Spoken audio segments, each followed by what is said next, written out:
Hello, everyone, and a really warm welcome to this course launch for the Grandparenting for Faith courses. My name's Anna Hawkin. I'm the ministry lead here at Parenting for Faith. And these courses have been produced as part of a partnership between CYM and Parenting for Faith. So you're going to be hearing from Dr. Sarah Holmes a little bit later from CYM, all about her research. She's going to be interviewing a grandparent who's been trying out the course and what that looks like. And we're also going to be talking to Becky Sedgwick of Parenting for Faith. Parenting for Faith is one of the four ministries of BRF Ministries. And she wrote the Grandparenting for Faith book that the course is based on. So it's really great to have her with us as well. Just as people are joining, we know it's always a little bit tricky for people to find these things, especially on Facebook and end of a hot day, all those kind of things. So it'd be great if you can just type in the comments where you're joining from. You might like to share what brought you here today. Have you got lots of grandchildren? Tell us how many.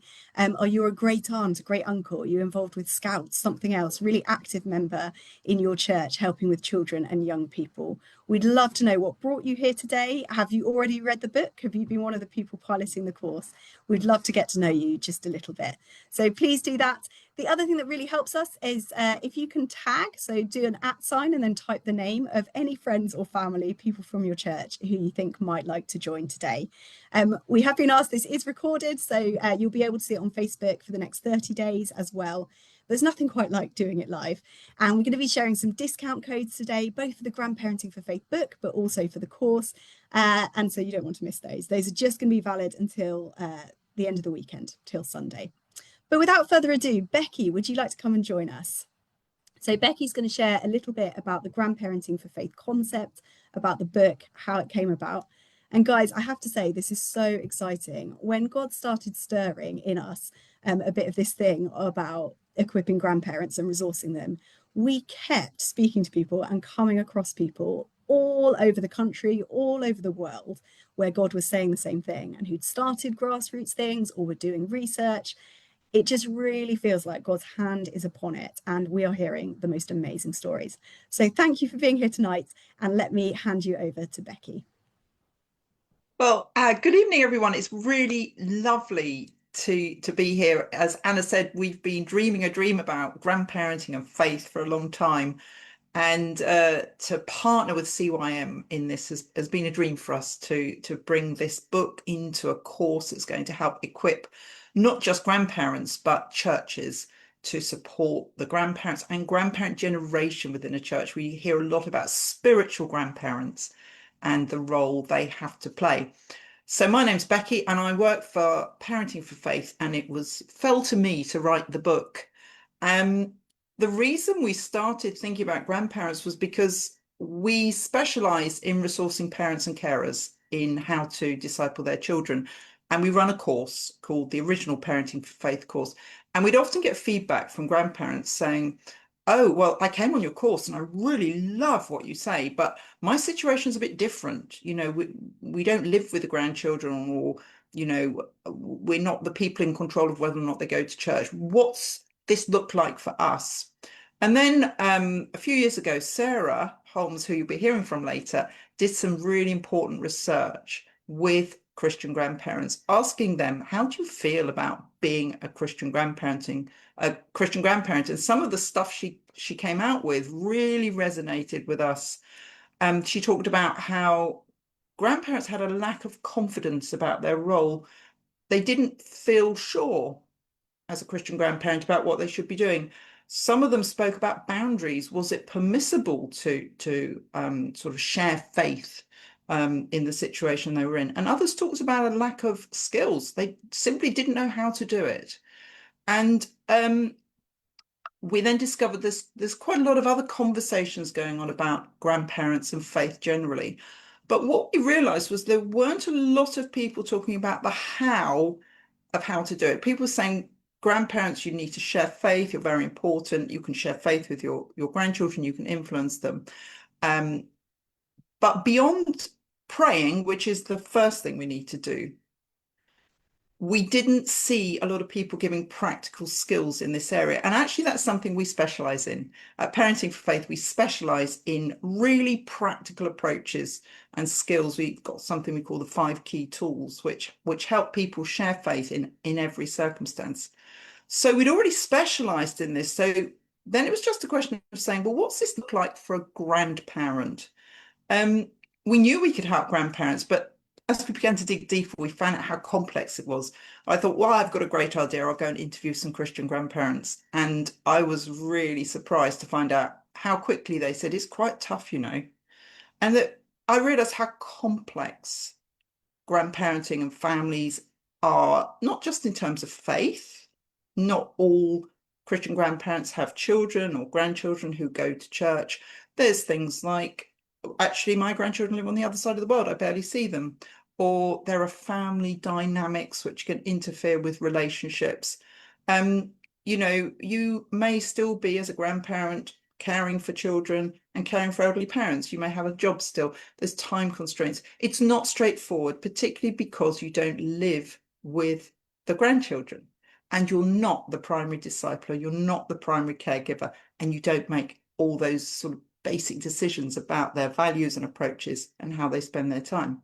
So we did the research, we spoke to lots of people, and we wrote the book. And I have a copy here. This is what it looks like. And the book really encapsulates everything we learned. We started by realizing that there's some truths grandparents need to know. The first is that God has a plan for children's discipleship, which includes them. And we talk about how the famous passage from Deuteronomy, share everything with your children as you walk down the road and as you're putting them to bed and as you're getting up. You know, when that was written, of course, families were extended families living in clans in little villages. And so grandparents would naturally have been part of that. And although we don't generally live next door to our grandchildren, we're still in touch. And that's the point. It's not just about proximity, it's about relationship and influence. And we discovered some lovely secular research which spoke to the huge influence of grandparents, even when they're not seeing their grandchildren very much. And actually, when I talk to grandparents, I often say, how did your grandparents influence you? And people quickly remember that their grandparents influenced them, even if they didn't see them very much. I didn't see my grandparents very much, but I still am influenced by them today. A long story about a cricket ball I won't tell here, but if I walk past a cricket match, I'm always very careful not to get hit on the head because of a story my grandmother told me. I feel that I come from a certain part of the country, even though I've only ever been there once, because that's where my grandparents came from. We are shaped in part by our grandparents. And the interesting thing is that it's true of faith. It's more true than I realized. A man called Vern Benson wrote a book, and essentially it's tracking, I think, 350 families over 35 years to see how is faith transmitted across generations. And he ends up writing a chapter called The Unexpected Influence of Grandparents. He realized, and their research told them, that even if faith skips a generation, a faithful grandparent has an influence on their grandchildren, which is so exciting and not surprising because we know God's got a hand in all this. We also talk about how connection is so important, to think about if we are well connected with something, good things can pass between us. And so a child who is connected to a grandparent, there'll be love and trust, the readiness to be vulnerable, and opportunities to share the deeper things of life, and including faith. One of the really interesting things we did when we were researching for the book was we sent out a survey to grandchildren of Christian grandparents and asked several questions, but the really telling one was, it said, if your grandparents influenced your faith, what did they do? And I'm not quite sure what I expected, but the picture that emerged was of the ordinariness of people's faith influencing their grandchildren, stories they told. It wasn't usually there was this amazing moment, or he preached a great sermon, or there was this great miracle. It was about loving and feeling trusted and feeling ready to believe something somebody said. It was stories people had told. It was stories of little things of sort of the patterns of faith they'd seen in their grandparents. It wasn't out of the ordinary. It was very, very ordinary indeed. But the thing, it wasn't just about saying it's about believing in God. What these grandchildren had seen was that God made an incredible impact on their grandparents that impacted things for good. That God isn't just this figure out there. He's all about, this belief in God that their grandparents had shaped them, and God had been real and relevant and powerful and there at the right time. He'd spoken to them, he's guided them, whatever it was. They'd seen that God just wasn't a theory. He was something very real and very relevant, and actually something very attractive. And that's really where we start with. And if you take this premise that God is powerful and real and relevant, if we can communicate that to other people, if grandparents can communicate that to their grandchildren, it means that even if a grandchild doesn't have faith or doesn't go to church, the grandparent is starting to paint a picture, if you like, of a different story, a story that they might be attracted by. One of the things we talk about in the book is how discipleship works, because sometimes we think it's about learning, and grandparents in particular can feel that because they don't see the grandchild regularly or have a lot of contact, whatever it is, they can't really do very much. And I hear that. Well, I don't see them. We take them to church at Christmas, or I send them a Bible storybook for their birthday, but other than that, they feel they can't do very much other than that than pray. But if you think about how a watercolor painting is made, I watched a video, and the artist put this sort of swooshy wet water all over the canvas and then starts to drop these blobs onto it. And because the canvas is wet, they're quite blurred and insubstantial, and you can't really tell what they are. But there's this splash of color here, and then there's a line. And at the beginning, it looks a bit like, oh, this is a bit random. There's kind of just these splashes here and splashes there. But as the artist continues, the picture builds up until gradually you can begin to see things taking shape, maybe a flower there or a bird there, or that's a cloud in the sky. And discipleship's like that. It's not something we learn one day. It's a process of discovering more about God, of joining the dots, of seeing how this bit works, of hearing that story. It's like those little splashes on the canvas of colour and shape that gradually, over time, we learn more about God, and he begins to make sense. You hear a story about God's provision in a hard time, and that sits there in your brain, and you might remember it one day. You hear you read a bit in the Bible about God's character, and that lodges in. And this is what discipleship looks like. And I think for grandparents, when we say your job isn't to paint the whole picture, your job is to add your splashes to your grandchild's canvas of faith. And you may be the first person to put some on, you may be adding to what other people, but gradually, as they grow and learn and listen, all sorts of influences, all sorts of ideas come together, and gradually a picture of discipleship will begin to take shape. And when we say that to grandparents, there's a real sense of release and hope. As a grandparent, you can't do the whole thing, but that doesn't mean that your contribution isn't hugely significant, because when you share your experiences of God and your wisdom, allied with the special, powerful connection and influence you have, that is something which impacts a grandchild. We're really looking to say, how can I share with a grandchild or a great niece or a godchild or whoever? How can I really share the inside of my relationship with God and show them that God isn't just a theory, but he's real and relevant and powerful? Because a lot of kids don't realize that. And a lot of kids are getting information about God from all over the place. And if you've got a trusted figure who's giving them a different picture, that's powerful and makes a huge difference. So in the book, we go through what we call the 5 key tools. We have 5 key tools in parenting faith skills, which we teach parents and carers to help them share God with their children. It's all about revealing who he really is. So going deeper than just on the surface.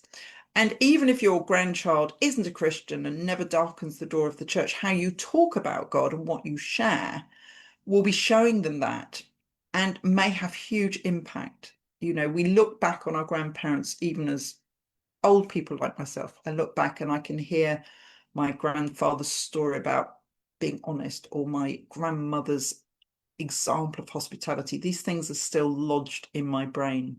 So just in a nutshell, the rest of the book, we talk about how to deliberately choose what we say to them, to create a little window, to give them a little glimpse into the power of God. It's as simple as saying, when I was walking down the road yesterday, I was really cross about what Bob had said, but then God reminded me that I was being very impatient and unkind, and so I went and apologized. And that is a very small story, which could well be true. But for a child to hear that, it tells them so much about our relationships. It tells them that God is interested in my life, that he wants good things for me. It's a powerful little story. We give you lots of ideas for sharing the Bible with grandchildren, not just from choosing the right one, but how do we share stories with them? How do we help them see the power and the impact of the Bible on us, so that they learn that the Bible isn't just a book of old stories, but it's this living book of wisdom and power where God reveals himself. And we talk about widening their understanding of who God is, bearing in mind that some children are, well, probably all children are getting a lot of different people speaking into their lives about faith. It may be an RE teacher, it could be somebody at church, it could be YouTube or social media or a friend. We can help them unpick what they hear and work out who God really is.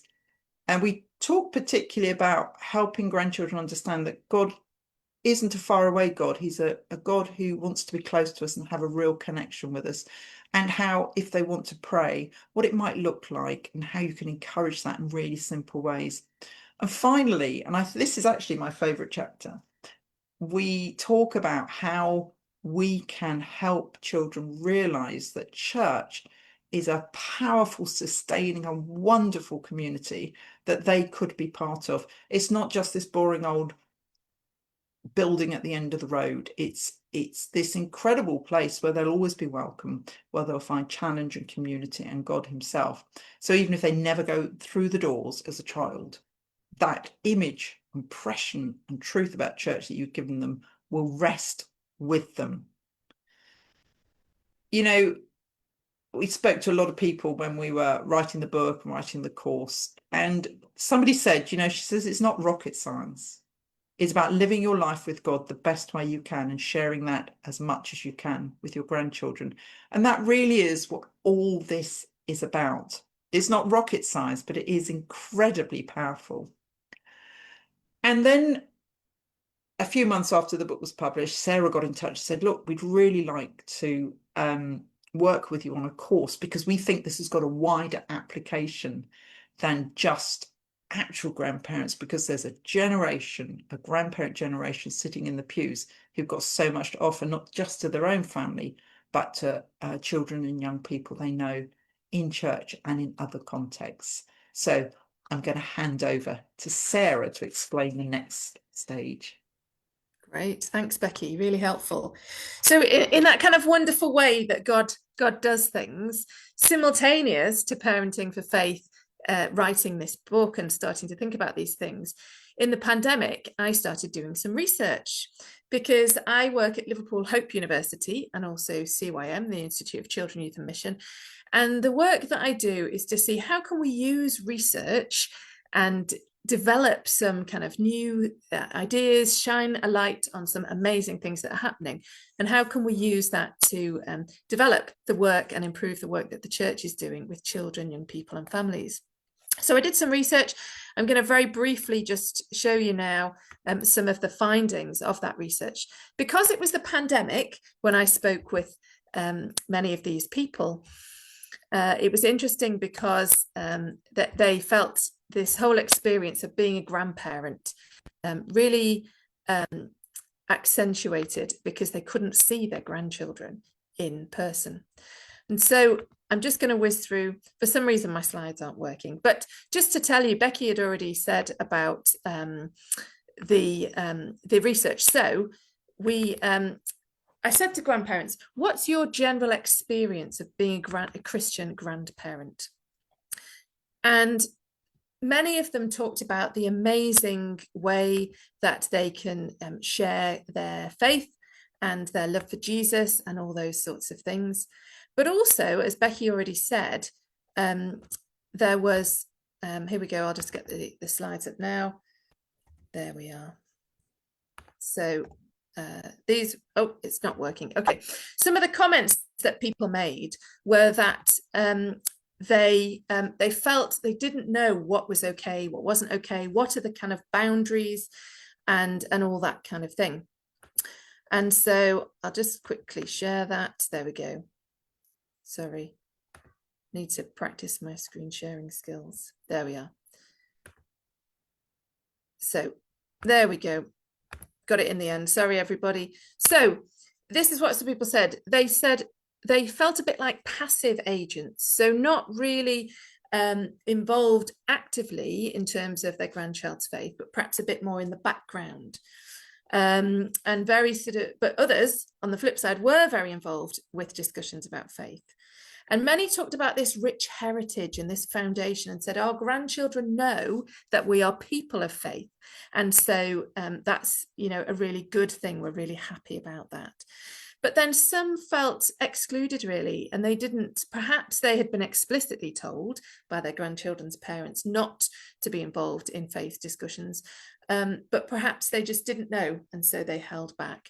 And many spoke about lacking confidence, which was, to me, one of the most surprising findings, really, because many of these people that I spoke with, many of these Christian grandparents were really confident in their own faith.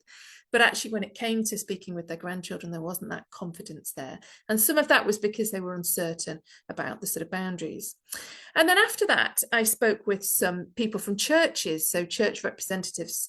And this is what some of them said about grandparents. They said, Christian grandparents are walking history. They've got that kind of story to tell and that message to share with their grandchildren.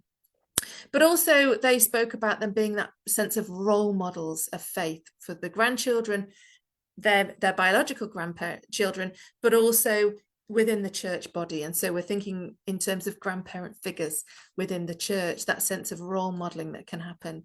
And also that sense of a wealth of experience as well, and that depth of treasure that they can share with the children and young people around them. And so these church representatives were really aware, as it says there at the bottom, they wanted to increase the awareness of the potential for grandparents to be more involved. And so for many of these churches, I said, so how are you doing that? And many of them said, oh, probably actually we don't quite as much as we'd want to. And so this was what started me thinking, what kind of things could we do to change that and to address that and to help churches to empower grandparents and grandparent figures more in their congregations. These are some of the obstacles that the churches said they were aware of, thinking about safeguarding and how that can put people off within congregations speaking with younger members of the congregation. But also this sense of perhaps them being a generation who feel they're not allowed to, feel just not sure if that's okay. And this sense of fear and worry about, you know, how can we do it carefully? How can we do it well? We don't want to cause offence. They seem to lack confidence, perhaps, in some of these ways. And so these were things that churches were aware of and wanting resourcing to help with. So again, I was thinking, you know, what can we do to help with this? So it was amazing that Parenting for Faith were coming along with this book at the same time. And so we got together to see how can we use this to produce some courses for grandparents and grandparent figures, but also for churches, so that we can kind of tackle on two sides here, try and empower and equip both parts of the story. Here then was some research I did more recently, taking the pulse. And this was to say, we said to Christian grandparents, what would empower you in supporting the faith of your grandchild? And so quite a few were saying, gathering us in groups at church to talk about this, running courses either online or in person. This sense of more open discussion, but this big one on the left there, more awareness in Christian culture. So how can we all together start to talk about this more and start to help grandparents and grandparent figures to feel even more part of the team as we're trying to nurture younger generations in their faith? One of the things that we did as part of the course was listen to stories of grandparents, and we've included many videos. I think we've got over 50 contributors who've shared their story. And so I'm going to share with you now what some of the grandparents said was their experience of being a grandparent. Grandparenting has been a really wonderful experience for me and for my wife. It's in many ways all the fun of having children and a lot less responsibility for them. So you get to have the hugs and you get to have the fun times and you get to give them ice cream. And then when it's time to wrestle them into bed, you can say, have a great day, I'm going home. So it's just been such a delight to have these little people who burrow into your heart immediately, and even if they're a distance away, they're still always there, and you're in their hearts too. You can tell that there's a special connection, even if you haven't seen them for a while. You get together and it's there. I was raised by a Christian mother, and it was Grandma who gave my daughter her basic Christian grounding, singing choruses, teaching her simple but catchy Christian songs, almost from birth, requiring stillness and respect while she prayed with her and prayed for her. And now I am grandma to two boys, 11 and 6 years old. I have taught them Christian basics. So all I can do, I just keep praying that one day the Lord will turn him around. We speak to their hearts and they give their life to God before it's too late. Because I love them and I want them to be safe. As when I gone, they can say, well, my godmother, tell me about Jesus. Tell me how good, God is good to me. God good to me, and I do the same for them. Personal experience is that my grandchildren will ask me questions that they want to ask their parents. My daughter is 27, and there was things when she was growing up that she asked my mum and dad, and I never knew until she got to about 26, 27. So for me, my mum was very influential in her life because she's now a Christian. She got baptised. So the seed had been sown from an early age at Sunday school about being good, and the next stage is to be a Christian. So for that, my mum was influential in my daughter's life. So for me, I want to be influential in my grandchildren's lives in different ways that I can. And part of that, the easiest option is to pray. And what I've done, I've given them each Christmas, when they were young, their first Christmas was their Bible, their children's Bible, and it's a story Bible rather than a proper Bible. So they can see the pictures and see and talk to them about what the Bible story is about. So that's what I've done with my grandchildren. Where I enjoy being a mother. Being a grandmother is a bigger experience. It feels like I've multiplied that experience, and I worry that sometimes I'm not living up to my own expectations. And then I look at other grandmothers and I wonder, what can I learn from them so I can be a better grandmother to the two that I have now, plus the two that are on the way. My experience of being a grandparent, it is A1. It is fantastic. I love it. But more than that, to get down to the nitty-gritty of it, I recognize that it's a high calling. I recognize that this isn't just a matter of saying I'm going to enjoy the fact that I have grandchildren, that there is a responsibility and there is a role for me to play. And that the Lord wants to work in and through me in the lives of these precious little grandchildren, these 12 grandchildren that he's given me. And that I have to find ways to do that meaningfully. And so I've had a lot of fun doing that. Great. So that's a little taster for you of some of the stories that are included on the course. But we have many, many different videos, different contributions. And it's really great. We include stories from many grandparents from around the world. Deliberately so, we tried to make it as diverse, lots of different stories as we could. We also have some expert speaking people who have done research and training in this sort of area, but also people who have done ministry and been involved in working with grandparents and families around the world. So there's many contributions there in the course. And what we wanted to do was to empower and equip grandparents and grandparent figures in the church, but also to equip and empower church leaders and church representatives as well in what they're doing.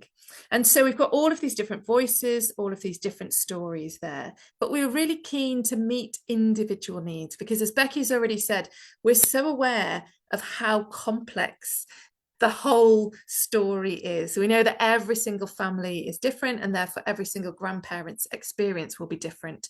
And so throughout the course, we've tried to suggest different things. So if people live far away or if they live near, if they are allowed to say things about faith with a grandchild or if they're not. And in many different ways, we've tried to talk about this so that you can capture which bits of the tools will help you in your story and in your experience.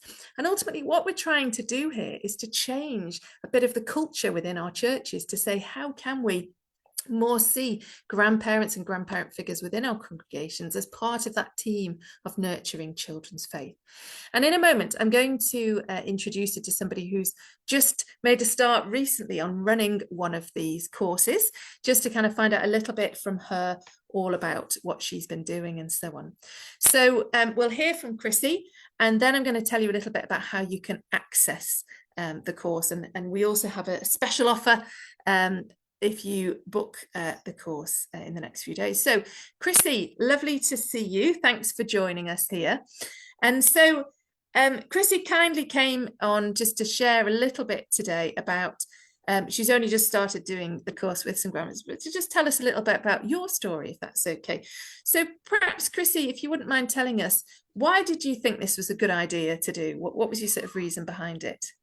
My granddaughter has just literally got out the bath and come downstairs, so I'm just going to do her away. She's got no clothes on. So yeah, my context is quite different at home. My grown-up daughter lives at home with me with her daughter. So my 5-year-old granddaughter lives with us. So we don't get that say goodbye thing. Yeah. It's all hands on deck. It's part of and also you were saying to me, Chrissy, and I think you're quite right, we at times perhaps presume that grandparents may be of all different we presume certain age things, but you're quite right. You said to me, actually, grandparents are of all different ages and experiences. So thank you for raising that. Yeah, my mum was 39 when she became a grandparent. She definitely doesn't identify as old. That's good. Great. Like COVID times all over again, isn't it? Apologise. Okay, I think it's a good night in a minute. I've forgotten what your question was now. No, it's just, so you've obviously got your personal experience of being a grandma, but you decide, I think you're doing the course and gathering people in your church, is that right? So why did you think it was a good thing to do? I've always followed the Parenting for Faith group on Facebook just to get top tips. Even though my children are grown up, it's always good to have things to pass on to other people. And when I saw the grandparenting one, I thought about my church, and it is mostly the older generation. We're probably one of the youngest couples within the church. And yeah, most of them have got grandchildren. Some of them bring their grandchildren to church with them, not every week, but every couple of weeks.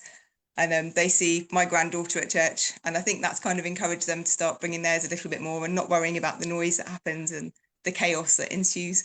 And it's all allowed and acceptable. So then when I saw that you wanted some volunteers to run it, I just got up in the front of the church and said, we've been asked to do this course. Who would like to get involved? And then I think there was about 6 or 7 of them came along to the first meeting. And there was actually quite a few tears over some of it. I hadn't realised the complexities within some of the relationships between them and their children. So there's not many of the in-between. So we've got the grandparents who sometimes bring their grandchildren, but their children aren't in the church. They've all kind of drifted away or doing other things, busy on a Sunday. And I think there was quite a lot of sadness about that from some of them. So lots of laughter, really relating to all the stories. They loved all the stories that were being shared. And there was always one person that could relate to one of them, and then someone else would relate to something different, which was really good. They really liked that. And yeah, lots of laughter. We were all sharing our own stories, and then a few tears as well. And I felt like as a group, we've really got to know each other a lot more, even though we've only been running for a few weeks. There's just something about being in a group together with the same shared passion for our grandchildren, because we're all absolutely besotted with them, much better than our children. Grandchildren are the best. Yeah, that's So great. we've just got lovely connection between us now, which wasn't there before in the same way. Yeah, that's lovely to hear. And one of the things in the research I did in the pandemic, I remember quite a few grandparents saying to me, they felt they couldn't share with people in their church about some of the heartaches that they had in their families and some of the struggles and so on. And so hopefully this course, you know, from what you're saying, will actually start to get those sorts of conversations, a bit more support going. Yeah, I think people realise that there's other people in a similar situation to them. They don't have to be very British and have a stiff upper lip and pretend everything's okay. It's all right to be a bit vulnerable sometimes. That's great. So could you just tell us just a few ideas of what did you do? Did you sort of ask people to come along? Did you meet at church? Did you do refreshments? How did you decide to set it up? So we met in the church. We're really lucky. We've got a lovely church hall that's attached to the church building. I gave 2 different dates, an evening and a daytime, saw who could go to the most. And it happened to be a Friday morning, so we're meeting again tomorrow morning. I hadn't really even thought about refreshments. I'm not that organised. But one of the ladies came along. She was there early because, I'm always late for everything. But she got there early. She'd already put the kettle on. Someone else found the biscuits in the church cupboard, got them all out. So they all kind of just picked up their normal roles of hospitality and looking after each other. And we gathered around the table, put the screen down and just got on with it, really. I hadn't watched any of the videos first. I hadn't done any prep for it. I wanted to watch it kind of live with them. So we were all experiencing it for the first time together. Super. So yeah, we just gather around a table with a cup of tea. Yeah. Sometimes the chats go on for a lot longer. Sometimes we pause it before we get to the pause bits because there seems to be things that people need to say. That's great. Yeah, it's taken us 3 weeks to do one session. That's great. Well, what we've done actually is we've put the first session so that people can do it in one session or divide it over 2 or 3 weeks, because we've been finding that people are wanting to just take that time to get used to sort of talking to one another and so on. So that's really helpful to hear. And how long do you meet for? Is it a couple of hours? About an hour and a half. Yeah, super. That's great. Oh, that's so helpful. Thanks, Chrissy. Hopefully that started to help you to think how you could perhaps think about running. It's just one of these courses in your church. It's really easy just to press play and watch the videos, and we provide a course book as well. So it's got various discussion questions as well. I'm just going to show you very briefly one of the pastors who came along to our taster day, why he thinks it's so important for churches to be doing this kind of work. So I'll just share this with you now. Today, it's very important that we recognize the importance of grandparents, why they have lots of things in common with their grandchildren, and they have a unique relationship where they can just bless that child, model good behavior in an understanding and in a context that nobody else gets. So it's a wonderful opportunity for the parents, grandparents, and the church to unleash this secret weapon, the superpower of grandparenting. Super, great. So this is what we just really so strongly believe, this superpower that grandparents can be and how overlooked they are. And so wanted to make sure that you knew how to get the course. I think we're going to pop the link into the chat so you can sign up there. We're doing it a little bit differently for the next few days. If you go to the website and just fill in your details, your name and your email address, just that's all we need. And then we'll email you a special offer, £5 off. So the course will be £30. ordinarily, but only 25 if you purchase it before the end of Sunday at midnight. And so it's 6 sessions long. And what I'm going to do is I'm going to just share with you now and show you a little bit about the course. So once you purchase the course, you'll get a package like this all online available to you. So you can purchase it and have your username, and you don't need to use it for any time. There's no time limit on it. So for example, if you were wanting to do this in September, you could purchase it now and get it at the special rate and have it ready. And what this has got in it is various prompts along the side here, and then you'll click on the sort of each of the sessions, and then it's got videos to watch and things to discuss interspersed between. So it's really easy to just click and play and discuss these questions together. And so, as I said, it's 6 sessions long, but you can spread it even longer if you want to. You can make it 12 sessions and just spend more time discussing together.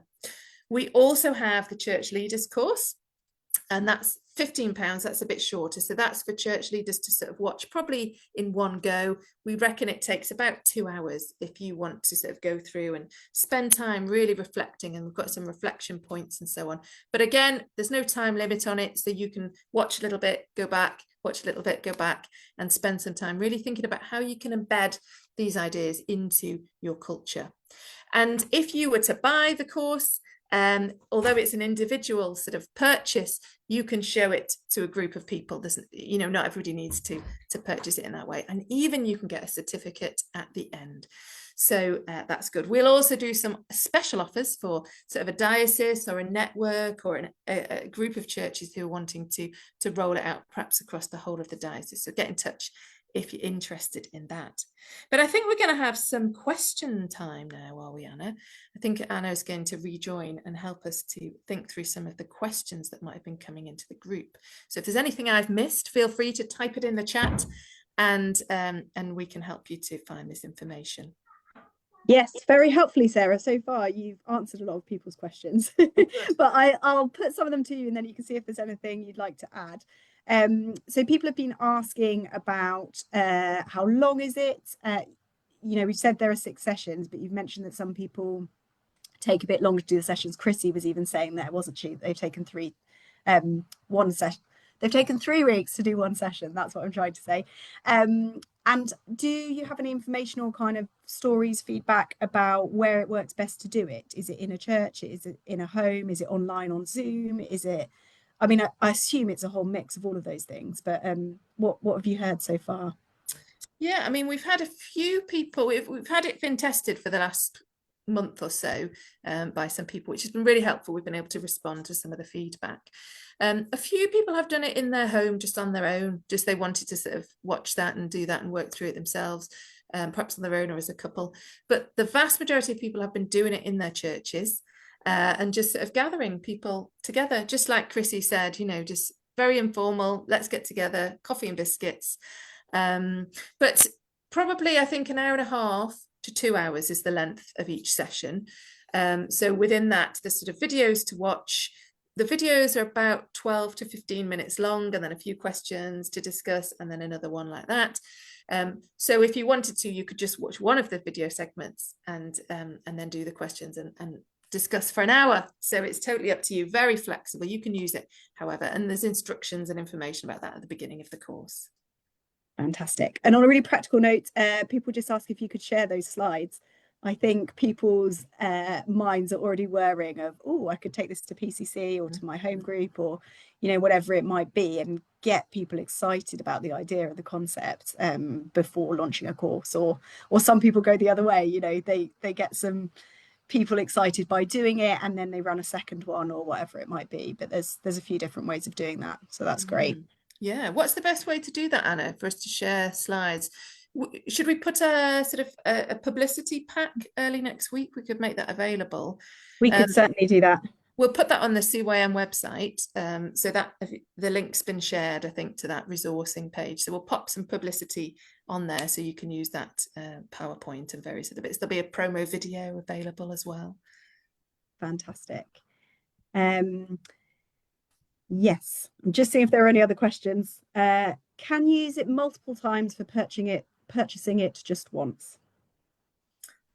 I think so. I mean, it's a tricky one, this. We've talked about this because we want to err on the side of generosity. But at the end of the day, we want to help grandparents, we want to help churches. But at the same time, as two charities, we also need to be sustainable. So it's that sort of difficult balance. So absolutely, once you've signed up and you've got your login details, you can use that as many times as you want, really. But we just ask you to kind of be aware of that sense of how to support the charities as well. Yeah, and I mean, that's so much our heart, and our mission is to resource you, isn't it? I think if you do that and you're using it a lot and you're able to, and you want to support CYM or Parenting for Faith with a one-off donation or regular donation or whatever, or I know sometimes churches have different charities that they give to, that kind of thing, that could be an option. But we very much leave that in your hands, entirely flexible. We just want you to be able to access it and use it. That's the real end goal for us. We're really excited about that. Okay, I'm going to give, there we are. So it's lots of people just being excited, really. I'm going to give one more moment to see if anyone has any other questions. Just while I do that, I'll just remind people of those discount codes. They are pinned in the chat, but in case anyone had any problems. So the book Grandparenting for Faith by Becky Sedgwick, until the end of Sunday, the code GRAND, PFF25, will get you 20% off. And if you would like to purchase the course, then sign up before the end of the weekend, go to cym.ac.uk/resourcing, and that'll get you another 20% off there. So it's always nice to have a little encouragement, isn't it? And you don't have to use it straight away. So it's not that's how long you've got to use it. Sign up. It doesn't matter if you don't get round to it till next year or whatever. We know what it's like to get things in church calendars and diaries. But we just hope that helps you out a little bit. I'm just going to have one last check if there's any further questions. There is a question coming. Oh, yes. Can we sign up and receive the email and then pay, or do we have to pay before we get the email link? No, it'll be the email link first, that way round. There's a different question. Oh, I missed that one. Go for it, Becky. What should I do if my grandchild wants to come to church, but the parents don't want me to take them? So that's a question that's common. It's a really common question. And it's a really hard situation. When we spoke to grandparents for their advice about this, they said you need to respect the boundaries that the parents put in place. That's really important because this is about connection and respect. They suggest conversations with the parents if that's appropriate, and everybody's situation is different, saying, church is really important to me. Would it be all right if we went for Christmas, or there's a special event? Have those conversations. Sometimes families don't have a proper conversation about these boundaries. They may be understood but not explained. So if you're able to have a conversation about that, to do that. The thing I will say, though, is that I touched on it earlier, that when it comes to things like church, you can do an awful lot to give your grandchild an understanding of how powerful and important and significant church is in your life, even if they never go or aren't allowed to go.